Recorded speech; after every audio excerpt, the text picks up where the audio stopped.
Hello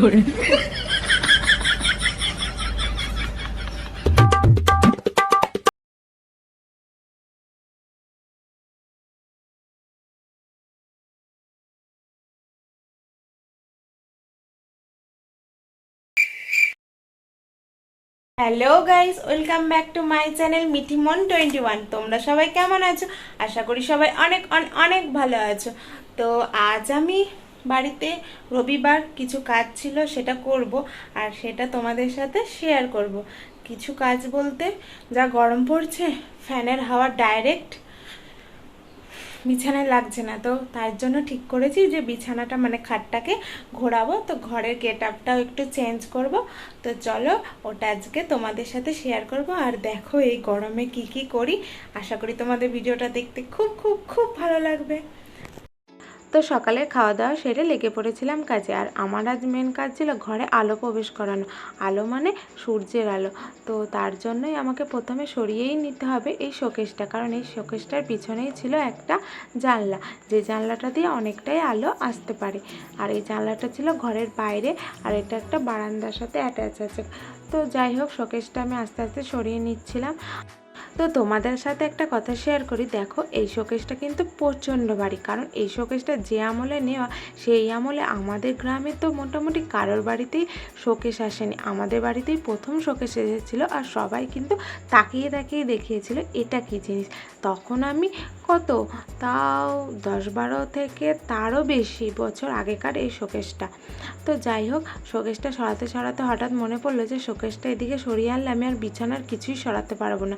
তো ঝটপট করে বিছানায় যেগুলো পাতা থাকে সেগুলোকে আমি বাইরে পার করে দিয়ে আসলাম। তারপর খাটের তলায় তো জানো, বাঙালিদের ঘরে খাটের তলায় জিনিসপত্র থাকবেই, তো সেগুলোকেও ঝটপট করে বার করে দিচ্ছিলাম যাতে আমার পরে কোনো অসুবিধা না হয়। একটা মজার জিনিস কি জানো, এই যে দেখো আমি এগুলো পরিষ্কার করছি, তার এখন যদি কারেন্ট চলে যায় তাহলে আর কিচ্ছু করার নেই, মানে বুদ্ধি শেষ। না পারবো পরিষ্কার করতে, না পারবো রাখতে, কারণ কারেন্ট চলে গেলে তো ঘরের মধ্যে কিছুই দেখতে পারবো না। আর টর্চের আলোয় কি এই সব পরিষ্কার হয়?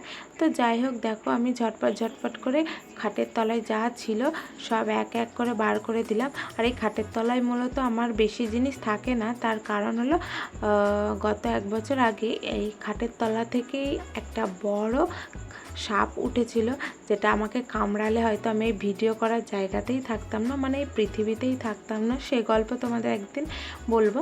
তো যাই হোক, খুব মানে আমার মায়ের জন্যই আমি প্রধানত বেঁচে গেছি। তো যাই হোক, আমি ঝটপট ঝটপট করে সব খাটের তলায় যেগুলো ছিল মোটামুটি, আর এই দেখো এই বাক্সগুলো ছিল হচ্ছে আমার অনলাইনের বাক্স, মানে আমার যে রিং লাইট সেগুলোর মানে সেটার বাক্স। তো ওটা আমি সরিয়ে নেওয়ার পর দেখো এবার শোকেসটাকে আস্তে আস্তে সামনের দিকে ঠেলে নিয়ে আসবো, কারণ আমি খাটটাকে ঠিক করেছি ওই সাইডে দেবো, তাহলে আমি ওই যে সানসেটটা আছে ওটা আমি ব্যবহার করতে পারবো। তার সাথে আমি ওই জানলাটা পিছনের খুলবো, ওই যে পর্দার পিছনে একটা জানলা আছে, তো ওটা আমি খুলবো। তার জন্য আমাকে খাটটাকে এই দিকে সরিয়ে আনতে হবে। আর মূলত ফ্যানের হাওয়াটা এই দিকটাতেই বেশি পড়ে, তো তার জন্য আমাকে খাটটা সরিয়ে আনতে হবে। আর এই শোকেসটার পিছনে যে জানলাটা ছিল, শোকেসটা ওখানে রাখলে তো হবে না, তাই খাটটাকে ওই দিকেই দিতে হবে। তো সেইভাবে আমি খাটের জায়গায় আনলা না, শোকেস, আর শোকেসের জায়গায় খাটকে দেবো ভেবেছিলাম। তো যাই হোক, দেখো শোকেসটা ঘুরিয়ে নিয়ে দেখি প্রচণ্ড প্রচণ্ড প্রচণ্ড নোংরা জমেছে, মানে ঝুলে একদম ভর্তি হয়ে গেছে। তো সেগুলোকে আমি আস্তে আস্তে মুছে নিলাম কাপড় দিয়ে। তো দেখো পরিষ্কার হয়ে গেছে একদম। আর এই যে শোকেসের পিছনে দেয়ালটা দেখো, এই দেয়ালটার অবস্থা তোমরা দেখো, এই দেয়ালটাকেও আমি আস্তে আস্তে কাপড় দিয়ে মুছে নেব। আর এগুলো মুছে নিলেই বরঞ্চ ভালো হবে, পরিষ্কার হবে। তো দেখো এইখানে একটা জানলা আছে, বলেছিলাম জানলাটা। তো দেখো এই জানলাটা আমি মুছে নিয়েছি। এই জানলাটা মানে এতদিন যাবত একটা কাপড় দিয়ে ঢাকা ছিল, আর এটা পিছনে ছিল শোকেসের পিছনে, তো এটা খুলে নেব। দেখো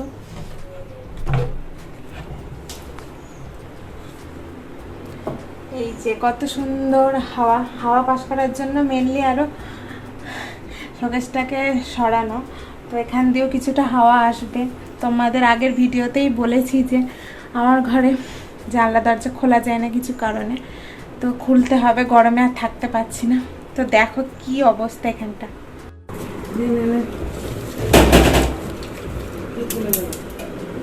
এই দেখো ক্লিপ থেকে পেন থেকে শুরু করে কিছুই বাদ নেই, ওখানে জমা ওষুধের একটা প্যাকেটে ছিল। তো যাই হোক, তারপর আমার একার পক্ষে আর সম্ভব হচ্ছিল না, আর ভয় লাগছিল কাঁচগুলো যদি ভেঙে টেঙে যায়।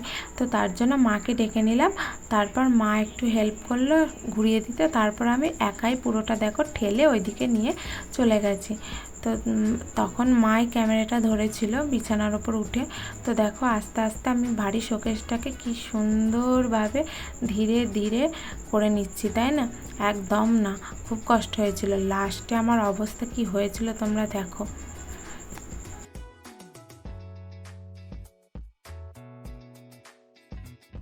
তো এইভাবে কাজ শুরু করার কিছুক্ষণ পর আমার মনে হলো এই গরমে এই কাজটা আমি একদম ভুল চুজ করেছি। মানে এই গরমে ফ্যান অফ করে ঘর পরিষ্কার করা মারাত্মক একটা বিপদ ডেকে নিয়ে এসেছি। মানে গরমে না পারছি করতে, না পারছি ছেড়ে দিতে। তো যাই হোক, করতেই হবে, নিজের ঘর বলে কথা, সুখে তো আমিই বাস করব, তাই না? তো যাই হোক, ঝটপট ঝটপট করে সব নোংরাগুলো পরিষ্কার করে নিলাম। তারপরে এই দেখো আমার বেড সুইচ, সেটাকেও এবার চেঞ্জ করার টাইম চলে এসেছে। তো তারপর মাকে বলে দুজনে মিলে একটু খাটটা টেনে ওই দিকে সরিয়ে নিয়ে গেলাম। আর দেখো, আমি তো আর বাহুবলী নেই, শোকেসটা নাই পারলাম, খাটটা 4 পায়ের ক্ষমতা আমার মেয়েকে সরানো। তো দেখো আমি মায়ের সাথে সরাতে গিয়ে আমি চিপটে যাচ্ছিলাম। তো খাটটাকে মানে ঠেলার পর মনে হলো যে জানলাটা খুলে দেখি কেমন আলো আসছে। তো জানলা খুলতে গিয়ে দেখলাম জানলাটা খোলা যাচ্ছে না। তো যতই চেষ্টা করি জানলাটা আটকে যাচ্ছে। তো তখন মা বললো তাহলে তুই এই উঁচু দিকটা এইদিকে দে। তো তারপর দেখো উঁচু দিকটা এইদিকে দিয়েছি। তারপর খাটটাকে মানে বসিয়ে নিয়েছি, বিছানা টিছানা সব কিছু ও একদম রেডি। তারপর দেখো শোকেসটাকেও ঘুরিয়ে নিয়েছি, শোকেসের ওপর জিনিসপত্র সব সাজিয়ে নিয়েছি। তো সবটুকু আর ভিডিও করা হয়নি। তো দেখো ঘরও পরিষ্কার করে মুছিয়ে নেওয়াও হয়ে গেছিলো। তো দেখো মানে আমার ঘরে লাইট সবসময় জ্বালানো হয়, তো লাইট না জ্বালালে এখন কত সুন্দর হয়েছে দেখো। দুদিকে দুটো জানলা আমি খুলতে পারছি, যার জন্য আমার এত পরিশ্রম গরমের মধ্যে। দেখো কত সুন্দর দুটো জানলা আমি খুলতে পারছি। দিনের বেলা ঘরটা কত সুন্দর লাগছে, আর রাত্রিবেলার জন্য এই ডেকোরেশনটা করেছি। এটা আমার কেনা মেলা থেকে, কত সুন্দর লাগছে তাই না বলো? তো আমি রাত্রিবেলা জিরো লাইট জ্বালিয়ে শুই। তো ভেবেছি এবার থেকে এটা জ্বালিয়ে শুবো। তো দেখো কত সুন্দর লাগছে। তো তারপর মেন যে জিনিসটা না হলে তো হবেই না, বেড সুইচ, সেটাকেও আমি ডেকোরেশন করে নিলাম, মানে লাগিয়ে নিলাম। যদিও এরপর দাদা আমাকে সুন্দর করে এই সুইচ বোর্ডটা সেট আপ করে দিয়েছিল। তো যাই হোক, এই দেখো আমার ঘরের গেট আপটা কেমন লাগছে তোমরা। আমার ছোট্ট ঘর, আর আমার এটাই স্বর্গ আমার কাছে। আর এই দেখো আমার খাটটা ঘুরিয়ে আমার যা লাভ হয়েছে কিনা জানি না। তো এই উঁচু দিকটা ওর খেলার জন্য বেশ ভালোই হয়েছে। তোমরা দেখছিলে ও আমাকে বিছানার চাদরটাও পাততে দিচ্ছিল না, খেলার এত ব্যস্ত ছিল। তো যাই হোক, আজকে ব্লগটা আমার এই পর্যন্ত। আর আমার ভিডিওটা তোমাদের কেমন লাগলো অবশ্যই লাইক অ্যান্ড কমেন্ট করে জানাবে, আর পারলে সাবস্ক্রাইব করে পাশে থাকবে। টাটা।